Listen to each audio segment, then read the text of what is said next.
my kitchen. I'm Tiara. Today we're going to go over some of the very basics of making and decorating sugar cookies. Sugar cookies are a big thing in the United States, at least, during the holiday season. And they're a great way to give somebody a handmade gift that, is not only filled with love, but is filled with flavor. So let's go ahead and get started. Okay, we have 1 cup of sugar, 1 cup of butter, which is 2 sticks or about 225 grams, 2 1/4 cups of flour, plus we'll have a little bit extra for the dusting when we're rolling things out. This is 3 tablespoons of cream cheese, 1 egg, 1/2 teaspoon of salt, and then 1 teaspoon of cream of tartar. And if you don't have cream of tartar, that's fine. You can leave that out. It just helps a little bit with the baking consistency and to keep them cookies from browning. So with that said, let's go ahead and get started. The first thing that we're going to do is cream together the butter, the cream cheese, and sugar. So the butter and the cream cheese should be room temperature. If you leave it out for about an hour in a not too hot place, it should warm up to room temperature. And that's where we want it. We don't want it melted, just softened. So we're going to cream these together until everything is nice and smooth. It's going to take about 5 minutes.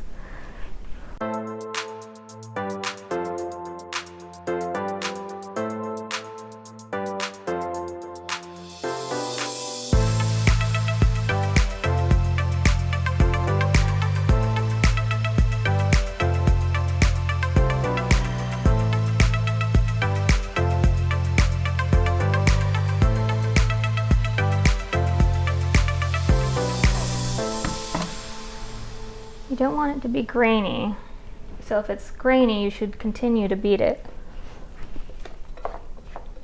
But you'll notice that the color has lightened up considerably. Okay, next we're going to crack in 1 egg.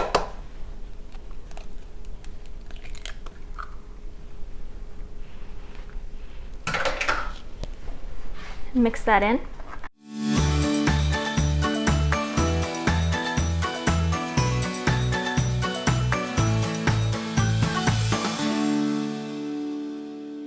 You can probably see just that 1 egg has already stiffened things up quite a bit. Okay, so the next part that I did not include in the ingredients list, is going to be extracts. You can use whatever kind of extract you want to flavor it. A pretty common one would be vanilla extract, and almond extract is also really good. So what I'm going to do today is I'm going to do 1 teaspoon of vanilla and 1/2 teaspoon of almond. You don't want to use more than like a teaspoon to a teaspoon and a half of extract, because the flavors can start to get overwhelming and kind of chemically. Another good extract for this might be maple extract. Maple extract has a nice flavor that goes well with sugar cookies, especially depending on what kind of icing you're going to make. All right, from here on out, we are going to not use the stand mixer anymore. The rest of our mixing is going to be by hand because we don't want to overmix. So I've got salt. I'm going to take the flour. I'm going to put the cream of tartar on top. Like I said, if you don't have cream of tartar, that's fine. But it does help to make sure that your cookies don't brown too much. And it helps them to retain their shape. So I'm just going to sift this in so there are no lumps.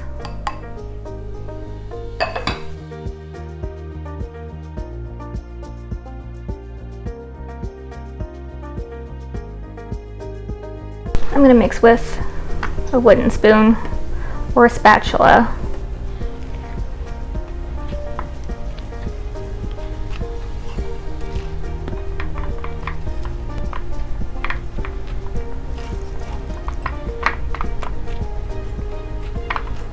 You want everything to just barely come together. The more you start to mix it, the more overworked the dough becomes, and the more rubbery it becomes when you're eating it later. So, all right. So made sure that the bottom is scraped up and mixed in. Then I'm just going to take some cling film, set it down here, and I'll turn the dough out onto it. All right. The dough is probably really sticky at this point, especially because it's been out. So basically all we're going to do is kind of take this cling film and use it to roll this up into a ball without having to touch it a lot. If you have some flour handy, you can use that as well.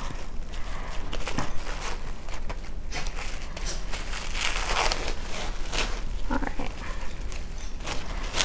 I'm rolling it into a log because that's the shape it came out. Kind of do a flat disc here.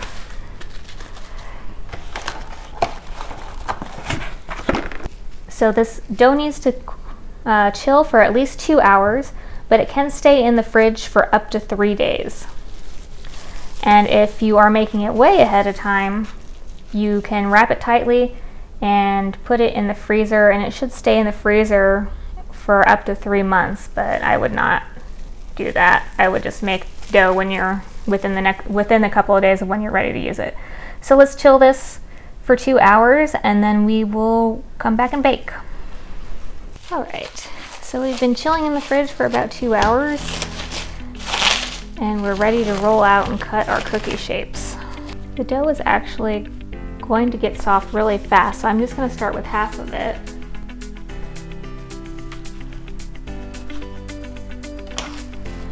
And I'm going to put the other half back in the fridge.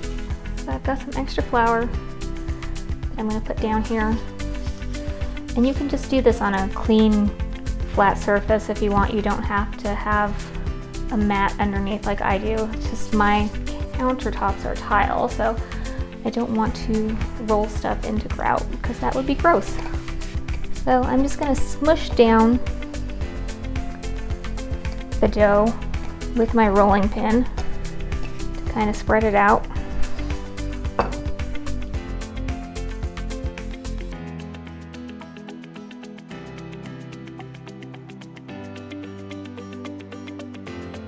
Now I'll roll it out. It doesn't have to be perfect or round or anything like that. This is just kind of free form.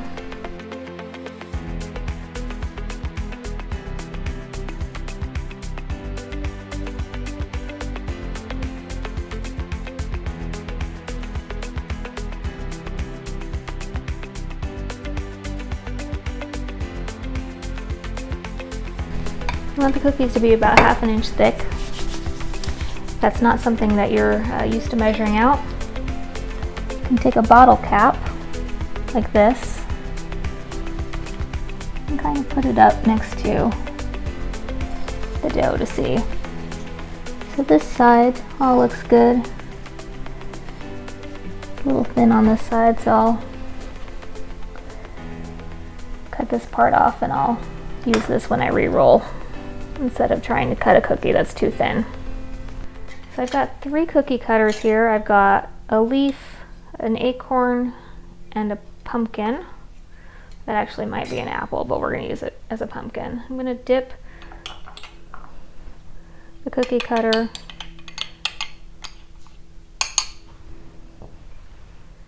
dip it into some flour and just stick it in.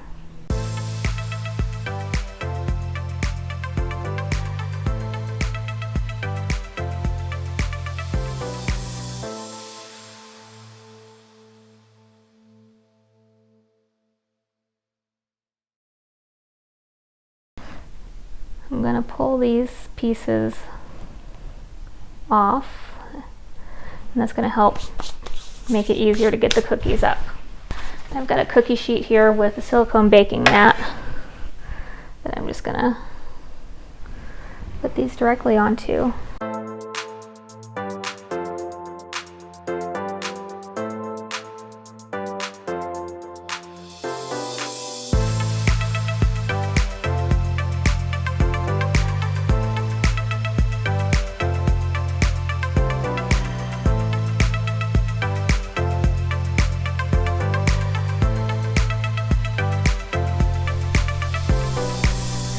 dough is already super soft. So what I'm going to do is I'm going to take out the cookie dough that I put back in the fridge, unwrap it, and I'll wrap up this piece and so that it can firm up. And you want this to be in the fridge for about 20 minutes. Or if you're working really fast, you can also maybe stick it in the freezer for 10 minutes. All right, so let's swap out. So I'm going to finish making some cookies and then we will get ready to bake. These are almost ready to bake. We just have one more step. We need to put them back in the fridge. If you just put them into the oven right now, they'll kind of melt and spread out. So you want them to hold their shape. So we're going to put them back into the fridge for about 15 minutes. And in the meantime, you can heat the oven to 350 degrees Fahrenheit. That way you can pop them into the oven immediately after the 15 minutes. So let's go ahead and bake these and see what they look like. All right, cookies are done. As you can see, a couple of them started to get more brown on the edges than the other ones. I think this one was a little thin. Also, the top left side of my oven seems to do that. Anyways, they'll be very soft when they first come out of the oven, so be careful when moving them, otherwise they'll start to crack like this one did. But thankfully, we can cover that with icing. So we're gonna go ahead and let these cool completely, and in the meantime, we're going to make our frosting, or our royal icing.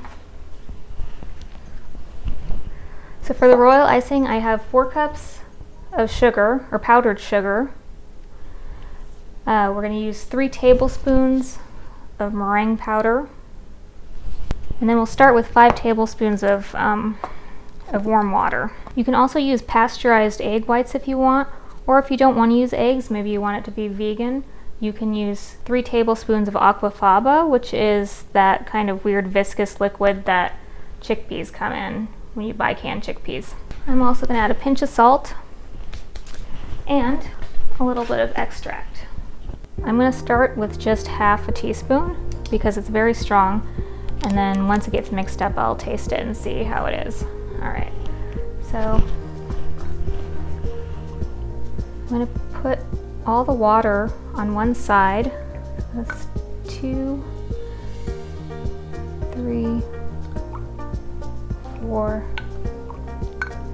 5. And starting on this side, I'm just going to start whisking everything together. You can do this with a stand mixer or an electric mixer. Just be very careful because the powdered sugar is very fine and it will very easily like poof up in the air and cause a big cloud of smoke and get everywhere, and it's super messy. So that's the reason I prefer to do it with a whisk.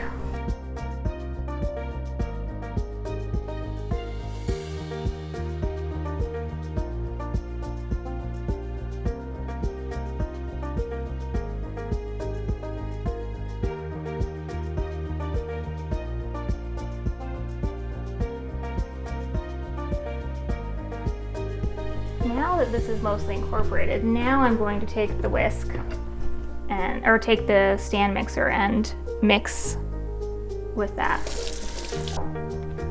If you have a stand mixer, you're going to want to use the whisk attachment. I'm going to use a handheld mixer here.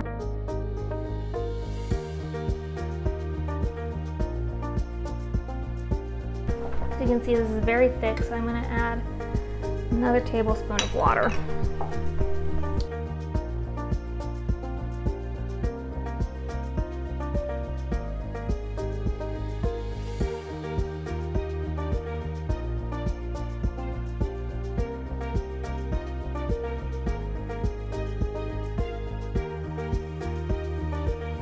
So as you can see, this is an extremely thick consistency.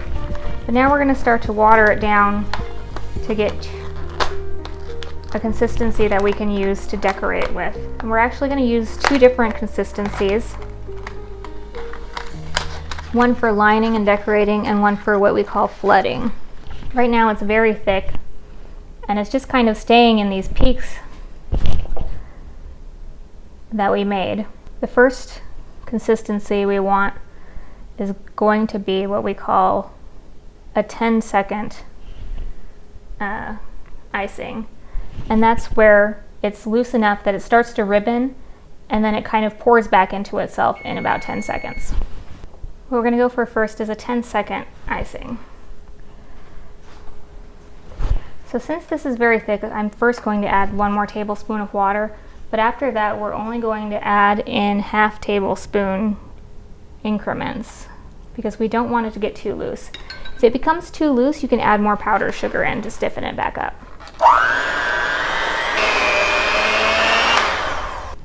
All right, now I'm gonna go get some food coloring and we're gonna start coloring the food or the icing as it is, and then we will put those into bags and get everything ready to decorate. And then I will show you how we add more water to do what we call flooding icing. I'm just gonna start with 1 drop of each color to kind of see how I feel and where I'm at.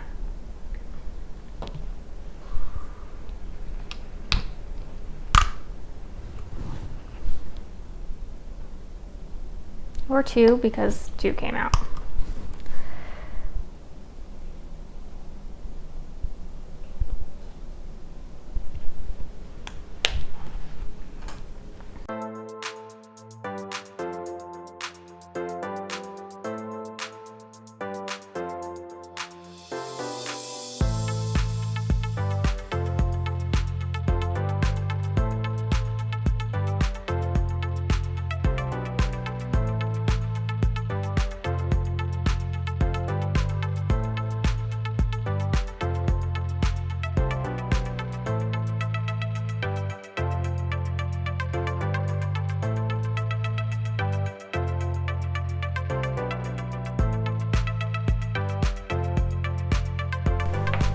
I'm going to now take a little bit of black on a toothpick and mix it into this red. Darken it up a little bit. So add just a little bit to the brown.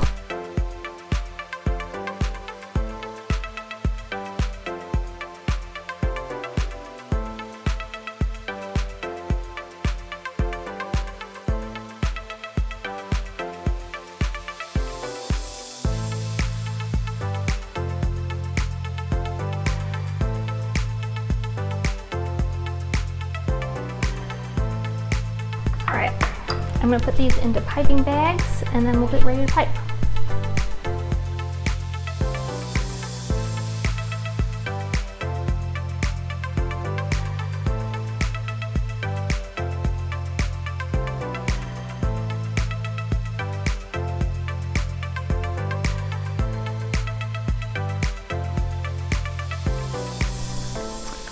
I'm going to start with the acorns. So what I'm doing here is I'm just going to use this icing to make an outline of the shape that I want to fill in. And that's why you want this icing to be a little stiffer.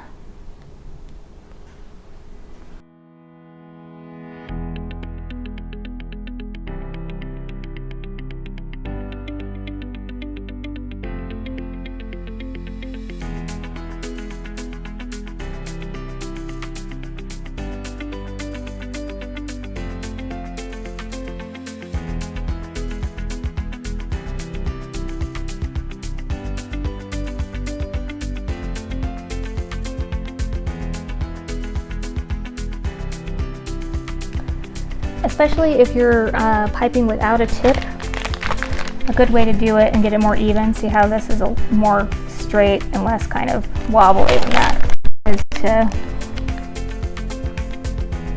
touch down with the tip and then lift and let a string of icing go around.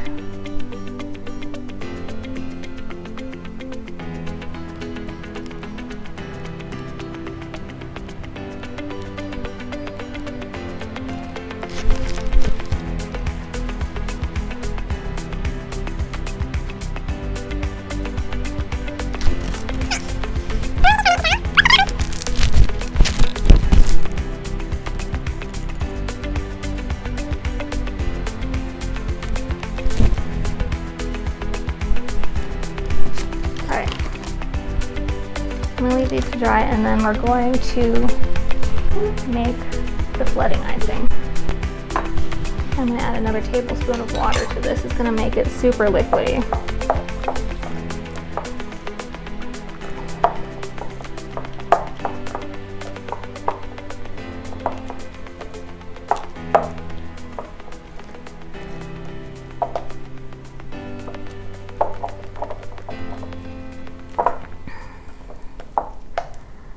Actually, probably should have only added like a teaspoon of water.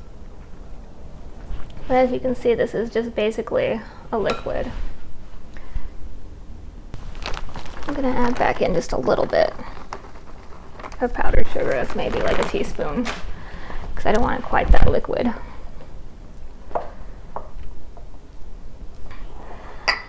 Now I don't need to worry about clean bowls because we're going to be using these colors still, so I'll go ahead and pour some of this into each bowl.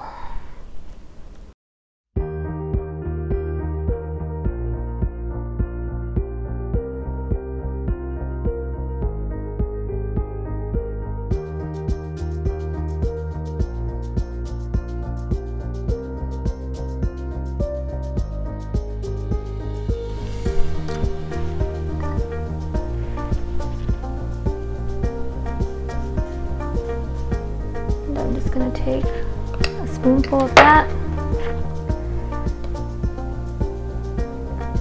and put it inside of this border that I created.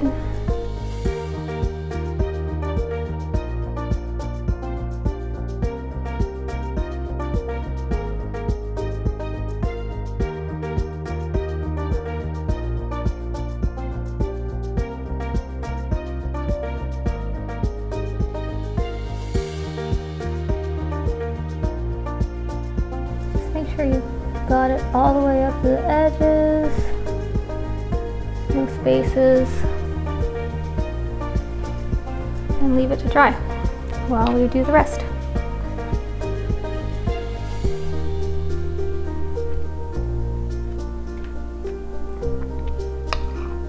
You can also use piping bags for the flooding as well, which is what I probably should have done for the pumpkin parts. But oh well.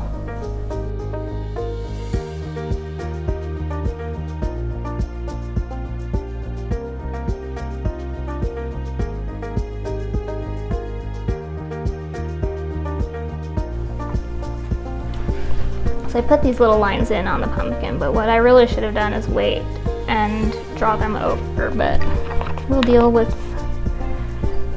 everything momentarily.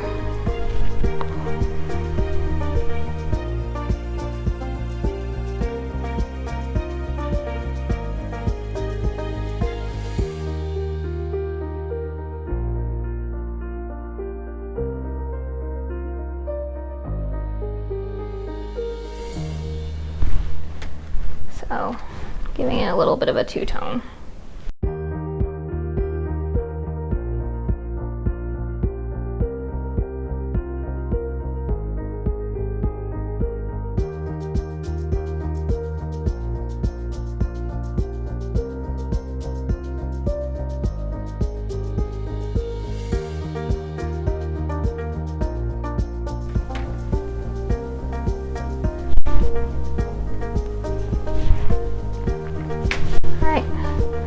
I'm going to let these sit for a few minutes and dry, and then we'll add some details. If you're putting things like sprinkles on a cookie, right after you finish the flooding is the time that you want to do that, because that's when the sprinkles will stick. But we're just going to decorate with icing on top of the icing, so we're going to let it dry for now. And we'll come back in a few minutes. Go in and add a couple more details to things. Start with the pumpkins.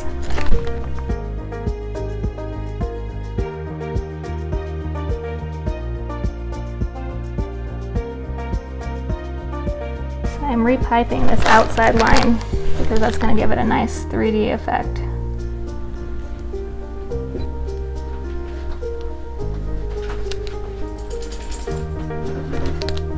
I'm not sure how I want to do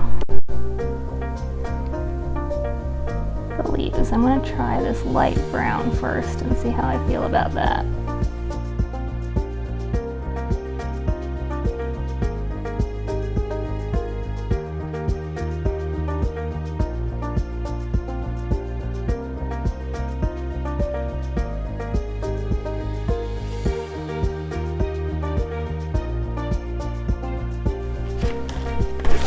Not really sure the acorn needs any more detail, but I'm just going to go back through around the edges.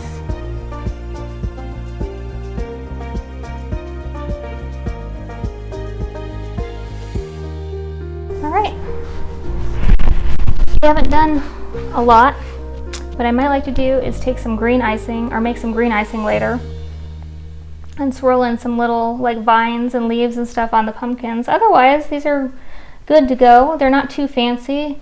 I mean, they get the job done, basically, is what I'm trying to say. And that's it, we're done. All of our cookies are dry and they're ready to store in an airtight container, or we just use like plastic, like a Ziploc bag.